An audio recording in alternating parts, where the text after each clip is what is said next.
ہمیں پتہ ہے کورٹ میں بریک سے پہلے کیا ہو رہا تھا۔ کیا فواد چودھری کی ججز اور اسٹیبلشمنٹ کو دھمکی؟ پی ٹی آئی رہنما فواد چودھری نے ججوں اور اسٹیبلشمنٹ کو دھمکی دے دی۔ انہوں نے ججز پر سوال اٹھاتے ہوئے کہا ہے کہ جب دل چاہتا ہے ججز نوٹس لیتے ہیں۔ ہمیں پتہ ہے کورٹ میں بریک سے پہلے کیا ہو رہا تھا اور بریک کے بعد کیا ہوا۔ آپ سائفر کی تحقیقات کیوں نہیں کر رہے؟ فواد چودھری نے اسٹیبلشمنٹ پر تنقید کرتے ہوئے کہا کہ ان کے منہ کو خون لگا ہوا ہے کہ سیاسی فیصلے کرنے ہیں، اب یہ بدلنا ہوگا۔ یہ نہیں ہو سکتا کہ اسٹیبلشمنٹ ایک دن ایک فیصلہ کرے اور اگلے دن دوسرا، جیسے افغانستان میں پالیسی بدلی اور بچے شہید کرائے۔ مقتدر حل کے فیصلہ کریں کہ انہوں نے ملک کو سری لنکا بنانا ہے یا اسے آگے بڑھانا ہے۔ انہوں نے کہا کہ صدر نے سائفر کی تحقیقات کے لیے سپریم کورٹ کو خط لکھا، شاید گفتگو سے پرہیز کرنے کے لیے سائفر کی تحقیقات نہیں کرنا چاہ رہے۔ اگر انہوں نے سائفر کی تحقیقات نہیں کی تو نئی حکومت آ کر ضرور کرے گی۔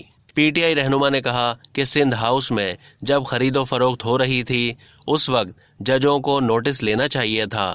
سپریم کورٹ نے کئی زبردست فیصلے دیے لیکن یہ فیصلہ متضاد ہے۔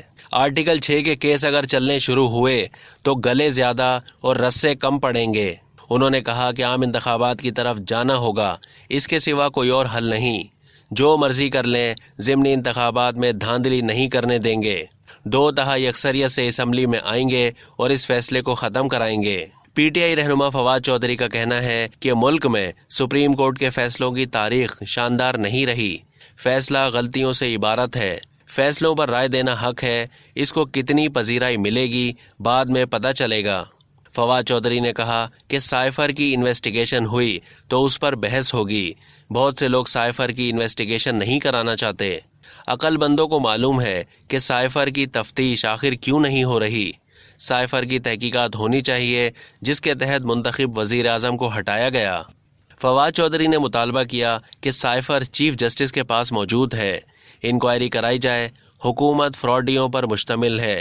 نون لیگ اور پیپلز پارٹی لوگوں کو بیوقوف سمجھتی ہیں۔ پاکستان کی سیاست کے فیصلے سیاسی میدان میں ہونے چاہیے۔ پاکستان میں بننے والی پالیسیاں مذاق بن گئی ہیں۔ فواد چودھری نے کہا کہ اس وقت اسمبلی مقبوضہ ہے، کوئی اسمبلی نہیں، اس اسمبلی میں کوئی نمائندہ جماعت نہیں، یہ راجہ ریاض اور شہباز شریف کی اسمبلی ہے۔ ہم 2/3 اکثریت سے اسمبلی میں آئیں گے اور اس فیصلے کو ختم کرائیں گے۔